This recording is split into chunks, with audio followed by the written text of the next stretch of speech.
रात के 2 बज रहे थे। राजस्थान की तेज और खौफनाक हवा सूरगढ़ हवेली की पुरानी दीवारों से टकराकर एक डरावनी आवाज निकाल रही थी। हवेली के तहखाने में घुप अंधेरा था। अचानक उस अंधेरे को चीरती हुई हवेली के मालिक भवानी सिंह की कड़कड़ाती आवाज गूंजी। कौन है वहां?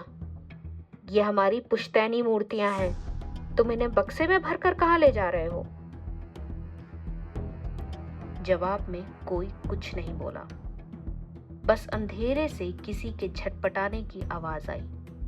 हाथापाई हुई।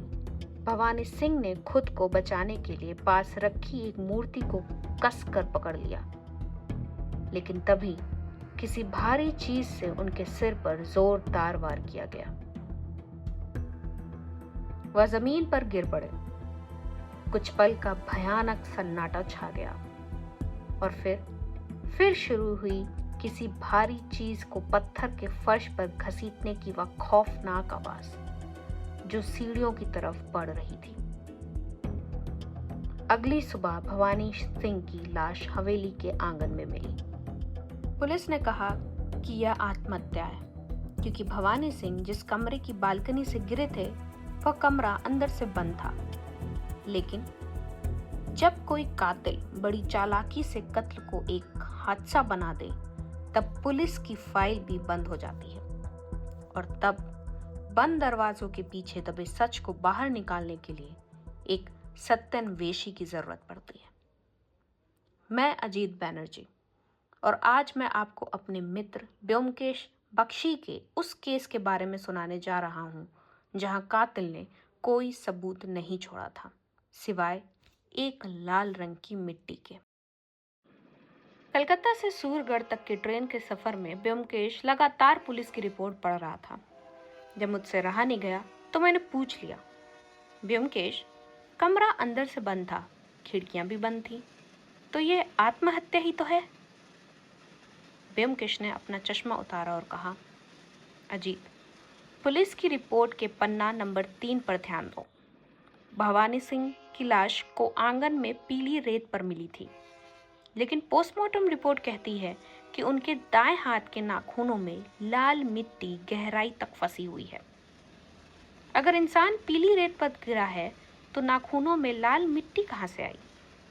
और आत्महत्या करने वाला इंसान मरने से पहले मिट्टी क्यों ही खुरेचेगा? ये हत्या है अजीत। हत्यारा बहुत चालाक है, लेकिन वो कुछ न तो कुछ चूक कर गया। सूरगढ़ हवेली पहुंचते ही ब्योमकेश ने ठाकुर विक्रम सिंह, जो कि भवानी सिंह के छोटे भाई हैं, उनसे सबसे पहले घटना वाली जगह देखने की मांग की। हम भवानी सिंह के कमरे में पहुंचे। ब्योमकेश कमरे में घुसते ही चौकन्ना हो गया। उसने सबसे पहले उस दरवाजे को जांचा जो घटना की रात अंदर से बंद था। उसने अपनी जेब से एक बड़ा मैग्नीफाइंग ग्लास निकाला और दरवाजे की लोहे वाली सिटकनी को बेहद करीब से देखने लगा। ये देखो अजीत, ब्योमकेश ने सिटकनी को बिल्कुल नीचे लकड़ी के एक फ्रेम की तरफ इशारा करते हुए कहा। यहाँ लकड़ी का रंग थोड़ा उड़ा हुआ है। लकड़ी पर पानी का एक गोल निशान है। मैं चौंक गया। मैंने पूछा, ये कैसे? ब्योमकेश ने अपनी चिमटी से सिटकनी के पास एक बेहद बारीक काले रंग का धागा निकाला। रस्सी का रेशा। कातिल कमरे में नहीं था अजीत। उसने भवानी सिंह की लाश को बालकनी से नीचे फेंका, फिर वह बाहर निकला। उसने एक धागे को सिटकनी से बांधा और धागे का दूसरा सिरा दरवाजे के नीचे से बाहर निकाल लिया। सिटकनी को अटकाने के लिए उसने एक बर्फ का टुकड़ा रखा। बाहर से धागा खींचा और सिटकनी लग गई और उसने धागा बाहर खींच लिया। सुबह तक बर्फ भी पिघल गई और रह गया सिर्फ पानी का ये निशान। मैं एकदम हैरान था। ब्योमकेश ने बिना किसी गवाह के सिर्फ एक निशान और धागे से बंद कमरे का राज खोल लिया था। ब्योमकेश फिर बालकनी की तरफ बढ़ा। उसने फर्श पर झुककर देखा। जूतों की रगड़ के निशान जो दरवाजे से लेकर बालकनी की रेलिंग तक जा रहे हैं। इसका मतलब भवानी सिंह चलकर बालकनी तक नहीं आए थे, उन्हें बेहोशी की हालत में यहां तक घसीटा गया था। अब सवाल यह था कि भवानी सिंह के नाखूनों में लाल मिट्टी कहां से आई। विक्रम सिंह ने हमें बताया कि सूरगढ़ लाल के किले में लाल मिट्टी सिर्फ हवेली के तहखाने में मिलती है, जहां हवेली के मुनीम गजेंद्र की देखरेख में पुश्तैनी एंटीक मूर्तियां रखी जाती हैं। ब्योमकेश ने तुरंत तहखाने के जाने की इच्छा जताई। तहखाने का दरवाजा मुनीम गजेंद्र ने खोला। तहखाने में चारों तरफ पुरानी मूर्तियां और कलाकृतियां रखी थीं। ब्योमकेश ने हर एक मूर्ति को बड़े ध्यान से देखा। अचानक वहां एक प्राचीन काली माता की मूर्ति के पास रुक गया। उसने मूर्ति को उंगली से खटखटाया और जांच पड़ताल करने लगा। ब्योमकेश ने गजेंद्र की तरफ देखा और पूछा, मुनीम जी, ये मूर्तियां तो सैकड़ों साल पुरानी है ना? गजेंद्र ने बोला, जी हुकुम, 500 साल पुरानी। ब्योमकेश मुस्कुराया। उसने अपनी जेब से एक रुमाल निकाला और मूर्ति के एक हिस्से को हल्का सा रगड़ा। रुमाल पर लाल रंग लग गया था। 500 साल पुरानी मूर्ति का रंग आज भी गीला है मुनीम जी, और इस मूर्ति से ताजी गीली मिट्टी की महक भी आ रही है। गजेंद्र बोला, वो कल बारिश हुई थी हुकुम, शायद सीलन आ गई है। ब्योमकेश ने कोई जवाब नहीं दिया। उसने वहां रखी पुरानी रजिस्टर को उठाया और उसके पन्ने पलटते हुए उसने देखा कि कई जगह पुराने पन्ने फाड़कर नए पन्ने जोड़े गए थे और स्याही अभी भी ताजी थी। ब्योमकेश ने रजिस्टर बंद कर दी और विक्रम सिंह से ऊंची आवाज में कहा, विक्रम जी, मुझे शक है कि इन मूर्तियों पर किसी केमिकल का असर हुआ है। कल सुबह कलकत्ता से मेरे एक विशेषज्ञ मित्र आ रहे हैं। वो एक एक मूर्ति की केमिकल टेस्टिंग करेंगे, जिससे पता चल जाएगा कि कौन सी मूर्ति असली है और कौन सी नकली। मैंने ब्योमकेश की तरफ हैरानी से देखा, क्योंकि कलकत्ता से कोई आने वाला था ये तो मुझे नहीं मालूम, लेकिन ब्योमकेश ने मुझे आंख मारकर चुप रहने का इशारा किया। ब्योमकेश ने कातिल के लिए जाल बिछा दिया था। रात के 1:30 बज चुके थे।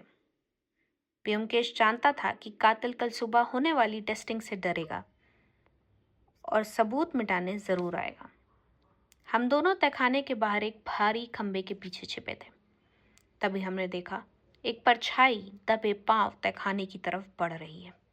उसने अपनी जेब से चाबी निकाली और ताला खोला। अंदर जाते ही उसने एक लालटेन जलाई।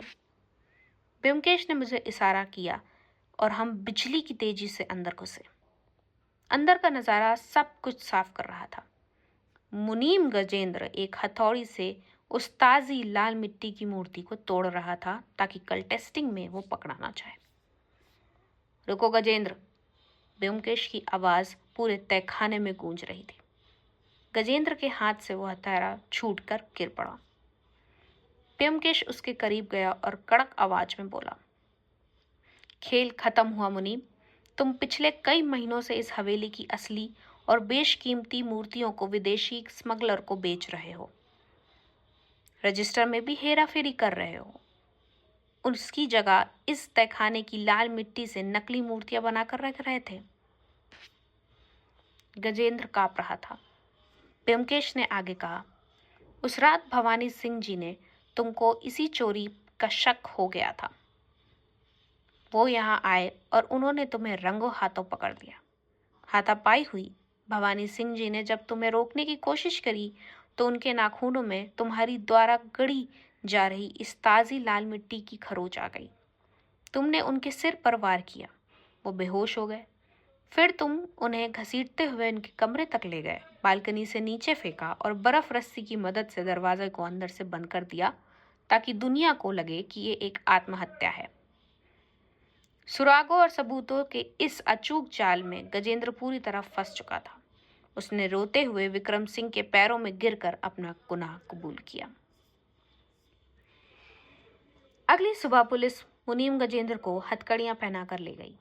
असली मूर्तियां कहाँ बेची गई थीं, इसका सुराग भी गजेंद्र की डायरी में मिल गया था। ठाकुर विक्रम सिंह की आंखों में अपने भाई को न्याय दिलाने की शांति थी।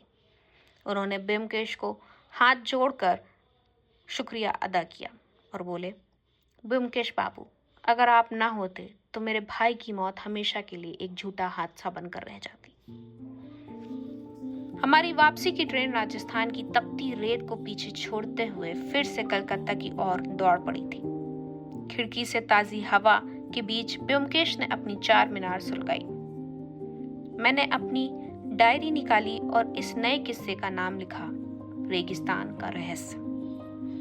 ब्योमकेश ने धुएं का एक छल्ला छोड़ते हुए मेरी तरफ देखा और मुस्कुराकर बोला, अजीत, एक बात हमेशा याद रखना, कातिल चाहे कितनी भी चालाकी से दरवाजा अंदर से बंद कर ले, सच हमेशा बाहर आने का कोई ना कोई सुराग ढूंढ लेता है। बस उसे देखने के लिए एक सही नजर की जरूरत होती है। मैं मुस्कुराया और मैंने अपनी डायरी बंद कर दी।